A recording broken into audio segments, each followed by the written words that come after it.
जय हिंद सभी को बेटा। सबसे पहले तो आप सभी का हार्दिक अभिनंदन और स्वागत। और इस वीडियो में मैं आप लोगों के साथ साझा करने वाला हूँ सस्टेनेबल डेवलपमेंट से संबंधित जो क्वेश्चंस हैं। ये इन्वायरमेंटल स्टडीज़ का जो हमारा कंपलसरी पेपर है, सेमेस्टर 3 में चलता है, बीए बीएससी बीकॉम में, उसके ऊपर है।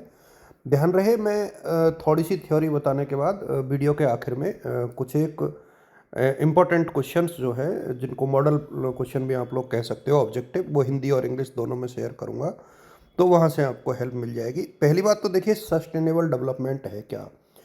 मैं आपको बहुत सिंपल तरीके से समझाऊं कि सतत विकास का मतलब ये है कि हम लोग जो वर्तमान में रिसोर्सेज है उनका इस तरीके से यूज करें कि जो फ्यूचर जनरेशन है उसकी नीड्स इफेक्ट ना हो। मतलब ये बहुत सिंपल शब्दों में ये है कि हम उनका ऑप्टिमम यूज करें, न कि मैक्सिमम।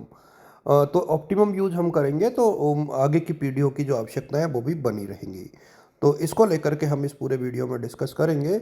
और आगे जैसे कि सस्टेनेबिलिटी शब्द जो है, ये सस्टेन नियर शब्द से आया है, जिसका अर्थ है बनाए रखना या सहारा देना।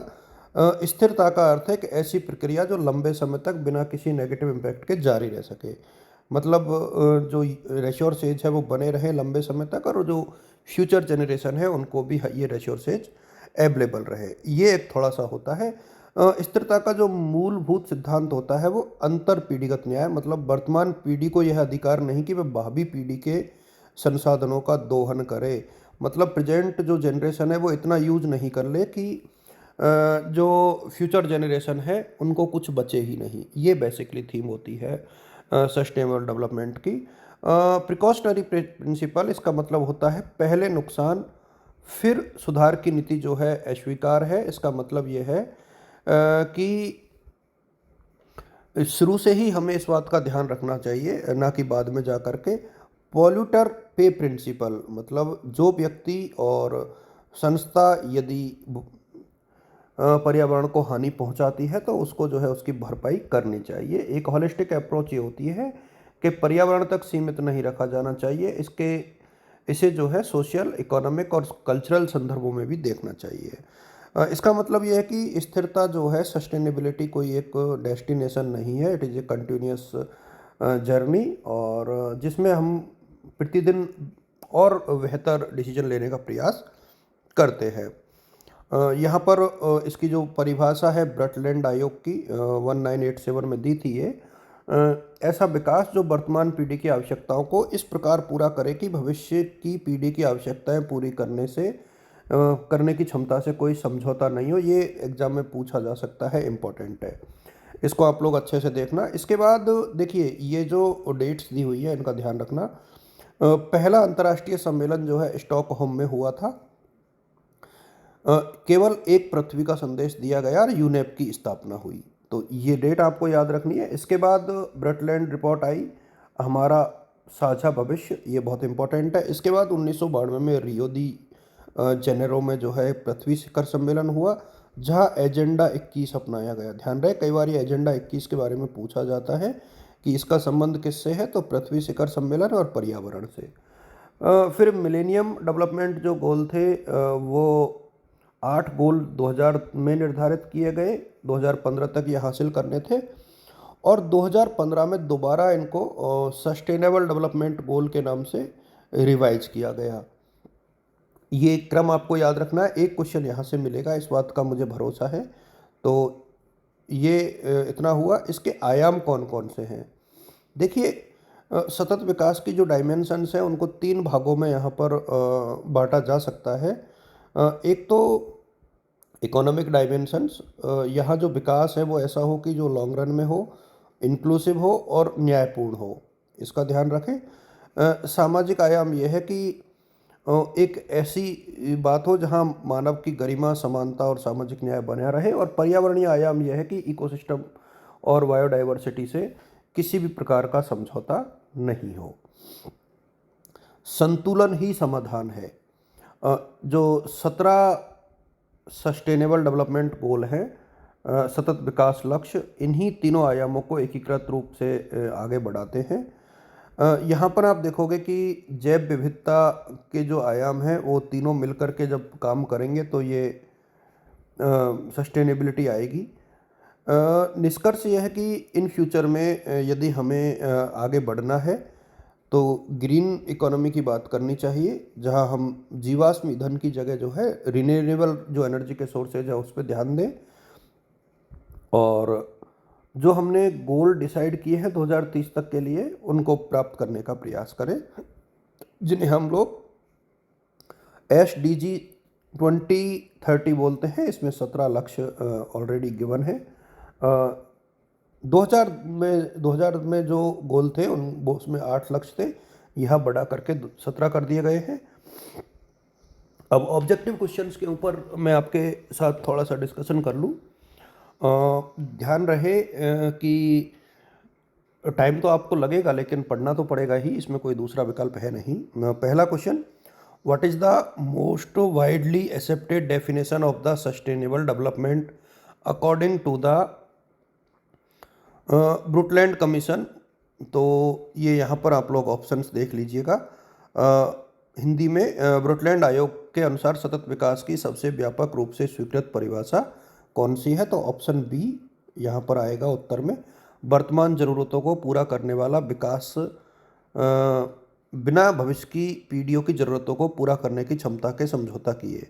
क्वेश्चन सेकंड है, in which year was the Brundtland report our common future published that popularized the concept of sustainable development. तो यहाँ पर ये बी ऑप्शन आ रहा है, यानी जो लोकप्रिय बनाने सतत विकास की अवधारणा जो थी, जहाँ और कॉमन फ्यूचर जो रिपोर्ट है वो प्रकाशित हुई तो 1987। और what are the 3 main pillars of sustainable development, मतलब कौन कौन से 3 डायमेंशंस हैं या पिलर हैं? तो यहाँ पर आप देखोगे कि इन्वायरमेंटल, सोशल और इकोनॉमिक, यानी ये 3 पिलर है जो ज़रूरी है। यदि हम लोग आगे बढ़ें तो विच of the following is not the 3 pillars of sustainable development, यहाँ इन्होंने अलग तरीके से पूछा है। निम्नलिखित में से कौन सा सतत विकास के 3 स्तंभों में से नहीं है? तो ध्यान रहे सैन्य शक्ति का इससे कोई लेना देना नहीं है, तो यही हमारा आंसर होगा। The concept of sustainability primarily emphasise, यानी जो सस्टेनेबिलिटी होती है वो किस पर ज़्यादा जोर देती है? किस पर जोर देती है? तो अंतर पीढ़ी और अंत्य पीढ़ी समानता पर जोर देती है। अगला जो क्वेश्चन है वो है, what is the scope of environmental studies in relation to sustainability. तो ये मल्टी डिसिप्लिनरी स्टडी जो है यहाँ पर सतत विकास के लिए मानव पर्यावरण अंतरक्रियाओं का बहुविषयक अध्ययन यहाँ पर उत्तर होगा। इसके बाद हम लोग बात करें, why is the study of sustainability important for the future generation. तो to maintain ecological balance and meet their needs, यहाँ पर जो ऑप्शन बी है, पारिस्थितिक संतुलन बनाए रखने और उनकी ज़रूरतों को पूरा करने के लिए। One major importance of sustainable development is, क्या है? तो इसका ऑप्शन आएगा जैव विविधता और प्राकृतिक संसाधनों का संरक्षण। इसके बाद sustainable development help in addressing, किसमें हेल्प करता है सस्टेनेबल डेवलपमेंट? जलवायु परिवर्तन और गरीबी जैसी चुनौतियों से निपटने में। The scope of sustainability include, यानी जो सस्टेनेबिलिटी है, स्थिरता है, इसमें क्या चीज़ें शामिल हैं? तो इसमें सब कुछ शामिल है। स्थानीय, राष्ट्रीय और वैश्विक जो पर्यावरणीय पहलू है उन सबको इंक्लूड करते हैं।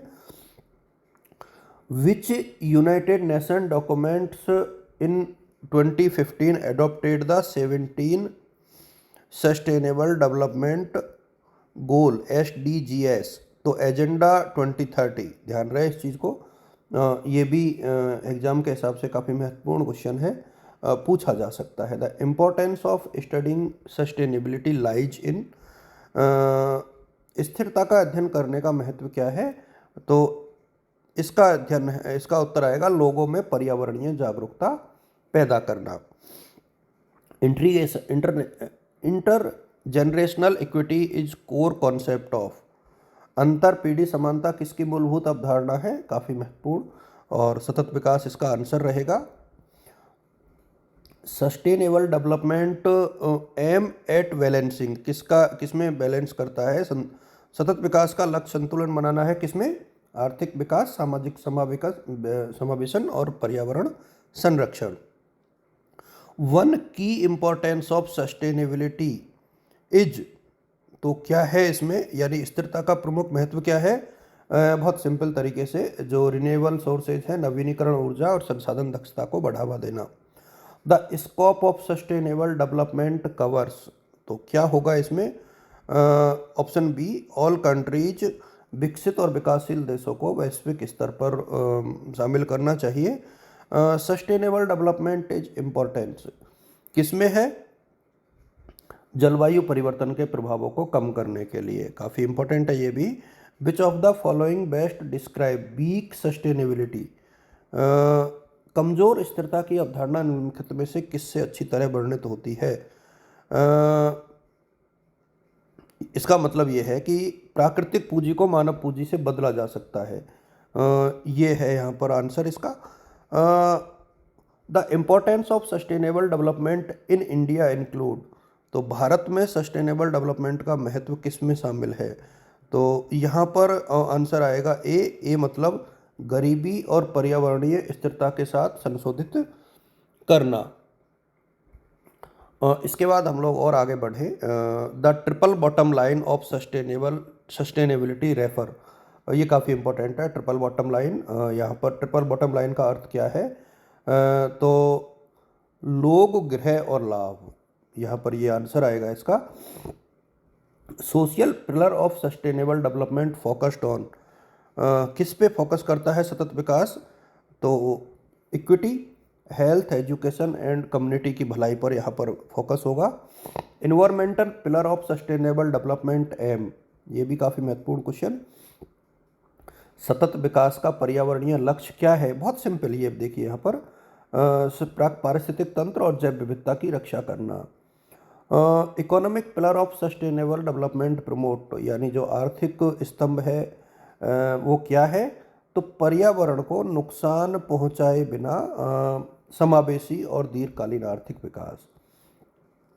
The scope of sustainability is, तो ऑप्शन बी यहाँ पर आएगा, जिसको हम लोग बोलेंगे समग्र मानव जीवन और विकास के सभी पहलुओं को कवर करना।